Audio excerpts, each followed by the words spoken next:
అందరికీ నమస్కారం అండి. మీ అందరికీ తెలుసు, ఈ నెల 3వ తారీఖు నాడు మనకి ముమ్మిడివరం మండలం ఠాణేలంక గ్రామంలో ఉన్నటువంటి డాక్టర్ బిఆర్ అంబేద్కర్ గురుకుల పాఠశాల నుంచి ఒక 10వ తరగతి చదువుతున్నటువంటి మైనర్ బాలికని ఒక వ్యక్తి, గిరి అనే వ్యక్తి తప్పుడు సమాచారం ఇచ్చి కాలేజీ ప్రిన్సిపాల్కి తప్పుడు సమాచారం ఇచ్చి కాలేజీ టీచర్స్కి వాడిని తప్పుడు సమాచారం ఇచ్చి వాడిని మాయమాటలతో నమ్మించి ఆ బాలికని ఒక వేరే తన తాలూకు బంధువు అయినటువంటి ఒక స్త్రీ సహాయంతో బయటికి మెడికల్ ట్రీట్మెంట్ ఇప్పించాలని ఒక మిష చేత ఆమెని బయటికి తీసుకురావడం జరిగింది. కాలేజీ హెడ్మిస్ట్రెస్ అండ్ టీచర్స్ వాళ్ళు కూడా ఆ అమ్మాయికి తరచూ గతంలో మెడికల్ ట్రీట్మెంట్స్ అవసరమైనాయి కాబట్టి ఆమెకి గతంలో ఉన్నటువంటి కడుపులో నొప్పి ఉండటం, ఆమెకి అమలాపురం ముమ్మిడివరంలో ఉన్నటువంటి మంజీరా హాస్పిటల్లో తరచూ ట్రీట్మెంట్ ఇప్పించడం, ఆ విషయం తండ్రి ఉండగా కూడా చేయటంతో నమ్మి ఆమెని వాడికి ఇవ్వడం జరిగింది.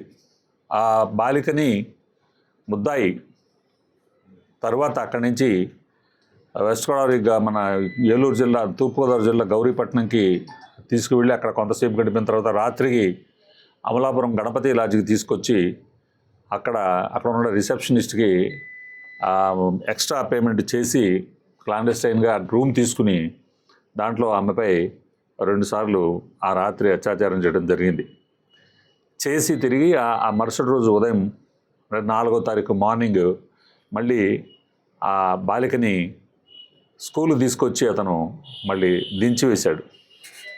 దించివేసినప్పుడు ప్రిన్సిపాల్ గారు, కాలేజ్ టీచర్స్ అప్పటికే ఆ ముందు రోజు రాత్రి ఆ బాలిక మిస్ అయిందని పోలీస్ స్టేషన్లో ఫిర్యాదు చేయడం జరిగింది కాబట్టి ఒక గర్ల్ మిస్సింగ్ కేసు ఎస్ఐ గారు రిజిస్టర్ చేసి ఆ దర్యాప్తులో ఉన్న క్రమంలో మరుసటి రోజు మార్నింగ్ ఆమెను తీసుకొచ్చి అతను దించివేసినప్పుడు ఆ ప్రిన్సిపాల్ వారు అతని గట్టిగా ప్రశ్నించడంతో పోలీసు వారికి తెలియపరుస్తాం ఉండండి అని చెప్పి ఫోన్ చేస్తున్నాం అనే క్రమంలో అతను అక్కడి నుంచి కూడా తప్పించుకుని పారిపోవడం జరిగింది.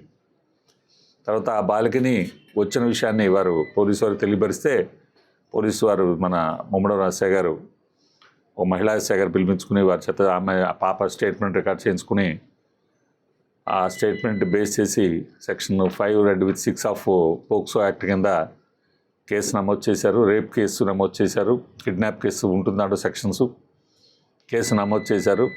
ఆ బాలికని మెడికల్ ట్రీట్మెంటు నిమిత్తం గవర్నమెంట్ హాస్పిటల్కి పంపించడం జరిగింది.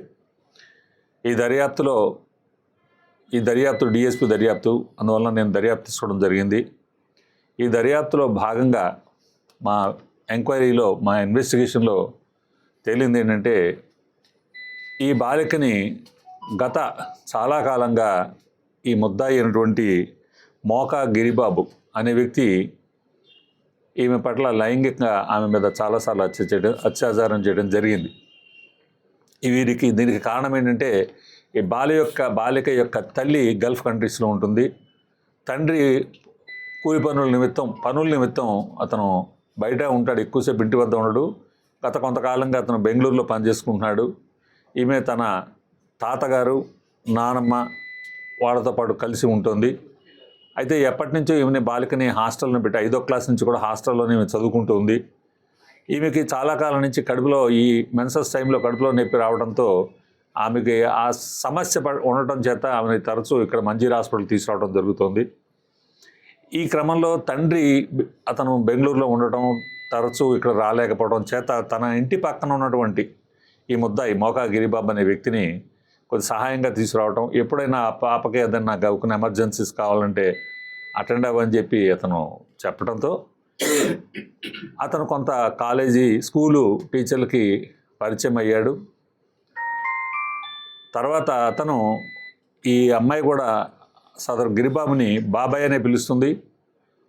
స్కూలు టీచర్లు వీళ్ళందరికీ కూడా అతను ఈమె యొక్క బాబాయ్ అనే ఒక ఒపీనియన్ వాళ్ళు ఉన్నారు. బాబాయ్ కాబట్టి మెడికల్ ట్రీట్మెంట్ తీసుకెళ్తున్నాడు, ఆమెకైనా ఎమర్జెన్సీస్ ఉంటే కావాలంటే వస్తూ ఉంటాడని ఒక అపోహలో వాళ్ళు ఉన్నారు. అయితే ఈ పరిచయాన్ని అతను దుర్వినియోగపరుచుకుని తండ్రి దూరంగా ఉన్నాడు, తల్లి లేదు, పాప వల్నరబుల్గా ఉంది, 15 సంవత్సరాల పాప వల్నరబుల్గా ఉంది. దాన్ని అతను దుర్వినియోగపరుచుకున్నాడు. బాబాయ్ వరుసకి బాబాయ్ అనిపించుకున్నటువంటి వ్యక్తి దుర్వినియోగపరుచుకుని ఆమెని నెమ్మదిగా అర్చన ఇంటి దగ్గర ఉండగానే సెలవుల్లో వచ్చినప్పుడు ఇంటి దగ్గర ఉండగానే ఆమెపై చాలాసార్లు అత్యాచారం చేయడం జరిగింది. ఆ క్రమంలో మొన్న 3వ తారీఖు నాడు ఆమెని హాస్పిటల్కి తీసుకువెళ్ళాలి అనే మిషతో అతను స్కూల్కి వచ్చాడు. స్కూల్కి వచ్చి హాస్పిటల్కి పంపించమని టీచర్స్ని అడిగితే వాళ్ళు పంపించమన్నారు, మేము మగవాళ్ళతో ఇచ్చి పంపించాం అని చెప్పారు. అప్పుడు అతను తన బంధువు అయినటువంటి అర్చనాదేవి, నేరేడుమిల్లి అర్చనాదేవి అనే ఒక ఆమెని పిలిపించాడు. పిలిపించి ఆమెకు అప్పచెప్పండి అంటే ఆమెకు కూడా మేము అప్పచెప్పాం, ఆమె రక్త బంధువు, ఆమె డిమిట్ పేరెంట్స్ వాళ్ళకి వాళ్ళే రావాలి, అదర్వైజ్ మేము అప్పచెప్పాం అని చెప్పి టీచర్లు గట్టిగా అంటే అప్పుడు ఈ అర్చనాదేవి చేత వేరే లేడీస్కి ఫోన్ చేయిస్తే వాళ్ళ బంధువులేనని చెప్పించుకుని కొంత నమ్మించి ఈమెను కూడా మేము ఎంతసేపు గంట సేపే కదా ఇక్కడ హాస్పిటల్కి తీసుకెళ్ళి తీసుకొచ్చేస్తాము, అమ్మాయికి ఇబ్బంది ఉందంటే సరే మేము మెడికల్ సబ్జెక్ట్ కాబట్టి టీచర్లు కూడా ఎక్కువ గట్టిగా పట్టుదలగా రిస్క్ చేయలేకపోయారు. టీచర్సు వారికి ఇచ్చి పంపించడం జరిగింది.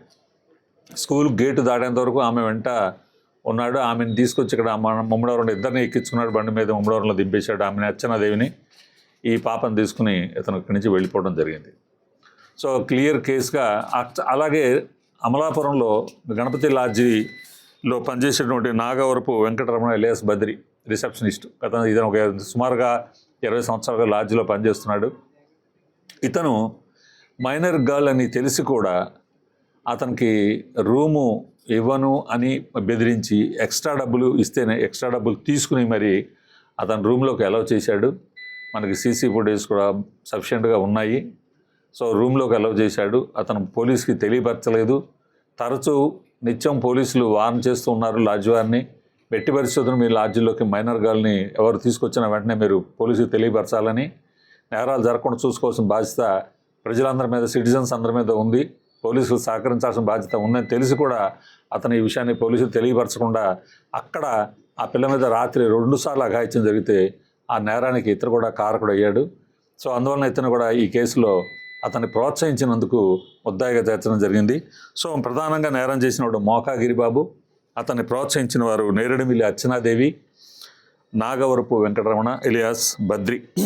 సో ఈ ముగ్గురిని కూడా మేము గత రాత్రి అరెస్ట్ చేయడం జరిగింది.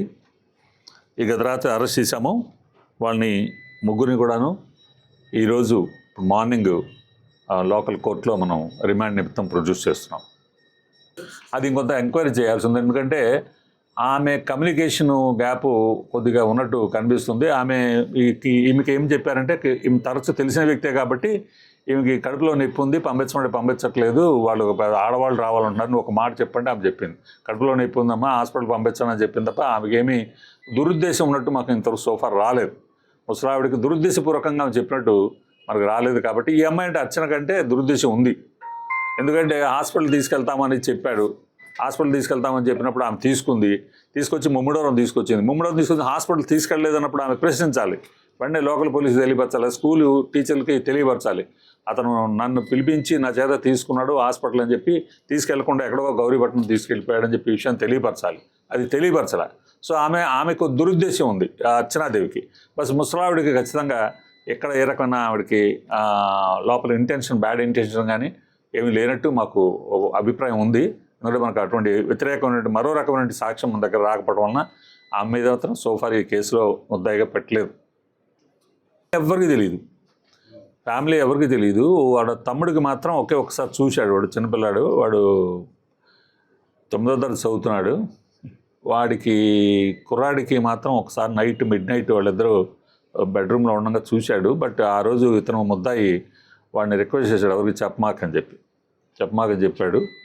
అదొక సంఘటన మాత్రం ఉంది. బట్ అక్కడ మిగతా వాళ్ళు ఏంటంటే వాళ్ళు ఎక్కువ టైము అమ్మాయిని back side of the house అరుగు ఉంటుంది ఇంటి వెనకాల, కొద్దిగా అరుగు మీద అమ్మాయిని అతను ఇట్లా చేయడం జరిగింది. ఇంట్లో తెలీదు మిడ్ నైట్, అందువల్ల ఇంట్లో అందులోనూ వాళ్ళిద్దరు ఇంట్లో ఎవరు ఉన్నారు, ఓల్డ్ పీపుల్ ఉన్నారు, ముసలి వాళ్ళు ఉన్నారు.